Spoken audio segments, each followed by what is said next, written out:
سورۃ نساء آیت نمبر 135. یا ایھا الذین آمنوا کونوا قوامین بالقسط شہداء للہ ولو علی انفسکم او الوالدین والاقربین ان یکن غنیا او فقیرا فاللہ اولی بہما فلا تتبعوا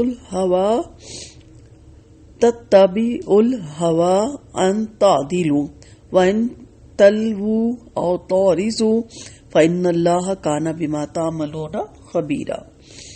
اے لوگو جو ایمان لائے ہو، انصاف پر پوری طرح قائم رہنے والے، اللہ کے لیے شہادت دینے والے بن جاؤ، خواہ تمہاری ذاتوں یا والدین اور زیادہ قربت دار والوں کے خلاف ہو.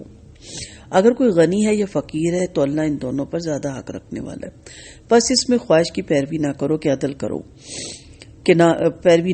عدل کرو. اگر تم زبان کو مروڑو گے یا پہلو بچاؤ تو بے شک اللہ تعالیٰ اس سے جو تم کرتے ہو ہمیشہ سے پوری طرح باخبر ہے. کونوا قوامین بالقسط یعنی انصاف پر پوری طرح قائم رہ کر اللہ کے لیے گواہی دو، چاہے وہ تمہارے خلاف ہی پڑے یا والدین یا قربتداروں کے، یا اس میں تمہارا ذاتی نقصان کیوں نہ ہو. والدین کی آپ سمپل سی بات دیکھیں کہ کتنا حکم ہے ان پہ احسان کرنے کا، لیکن گھروں میں جب ہمارے بہویں آتی ہیں تو بعض دفعہ ہمارے والدین ٹوٹلی اپنی عمر کی اس حصے میں پہنچ کے یا اپنے بیماریوں کی وجہ سے ٹوٹلی وہ غلط ہوتے ہیں، رونگ ہوتے ہیں، لیکن ہم انہی کا ساتھ دیتے ہیں اور ہم آنے والی بچیوں کے ساتھ ناانصافی کرتے ہیں. اسی طرح ہماری مائیں نندوں کے ساتھ ناانصافی کرتی ہیں تو ہم اپنی ماں کا ساتھ دیتے ہیں. یہاں پہ یہ یاد رکھیے کہ جو صحیح ہے، جو حق ہے، اس کا ساتھ دیں. ادب اور احترام کے دائرے میں رہ کے جہاں والدین ٹھیک نہیں ہے، غلط کر رہی ہیں والدہ یا والد، تو وہاں ادب اور احترام کے ساتھ بیٹھ کے کہا جا سکتا ہے کہ یہ چیز آخرت میں ہمیں آپ اور آپ کو ہمارے نقصان کا باعث بنے گا. اس آیت سے ثابت ہوا کہ اولاد کی شہادت ماں باپ کے خلاف قبول ہوگی، اور یہ کہ ان کے ساتھ بر یعنی احسان کے منافی نہیں ہے. والدین اور بھائی کی شہادت بھی سلف کے نزدیک مقبول ہے، مگر یہ اسی صورت میں ہے کہ جب وہ عادل ہو اور ان پر تہمت نہ ہو. اس تہمت کے پیش نظر بعض ائمہ نے میاں بیوی کی ایک دوسرے کے حق میں شہادت کو جائز رکھا اور بعض نے رد کیا. اور پھر کہا کہ ان یکن غنیا او فقیر، یعنی جس کے خلاف تمہاری گواہی پڑی ہے وہ دولت مند ہے تب اور غریب ہے تب. تم اللہ تعالیٰ اور اس کی شریعت سے بڑھ کر اس کے خیر خواہ نہیں ہو سکتے، لہٰذا نہ تم دولت مندی کی وجہ سے اس کی بیجا حمایت یا مخالفت کرو، اور نہ غریب پر ترس کھا کر اس کی بیجا رعایت کرو، بلکہ ہر صورت میں اللہ تعالیٰ کے حکم کے مطابق سچی گواہی دو. ایسا نہیں ہونا چاہیے کہ غریب کی غربت تمہیں اس کی بیجا حمایت پر آمادہ کر دے. تم اللہ تعالیٰ سے بڑھ کر اس کے بندوں کے، خواہ وہ امیر ہو یا غریب ہو، نہ زیادہ خیر خواہ ہو سکتے ہو اور نہ زیادہ ان پر حق رکھنے والے.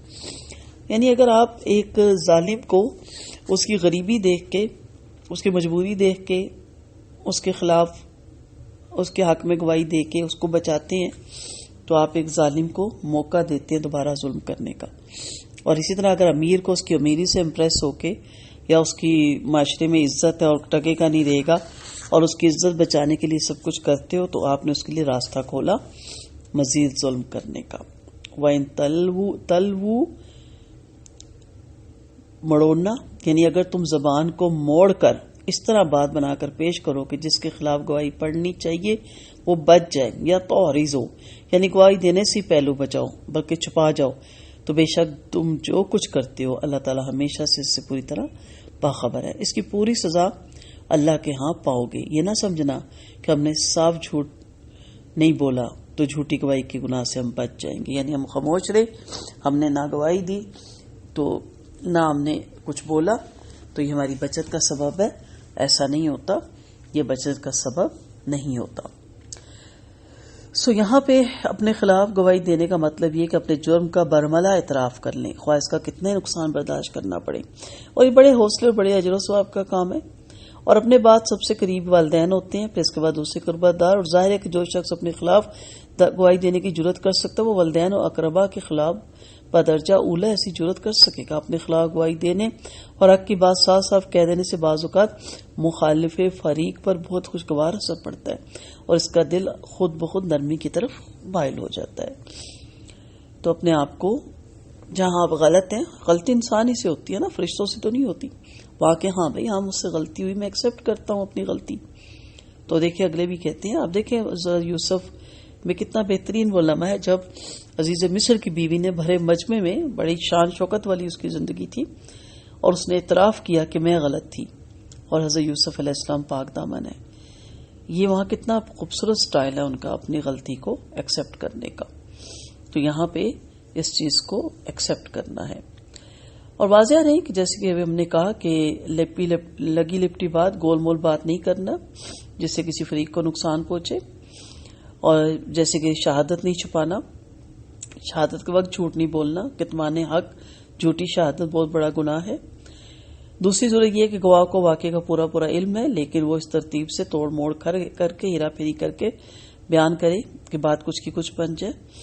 تو یہ ساری چیزیں اس کے اندر آ جاتی ہیں. واضح رہے کہ اگر اس آیت کو ظاہری مفہوم میں لیا جائے تو اس کا وہی مفہوم ہے جو اوپر بیان ہوا، کونوا قوامین بالقسط کے الفاظ اس سے وسیع تر مفہوم کے حامل ہیں.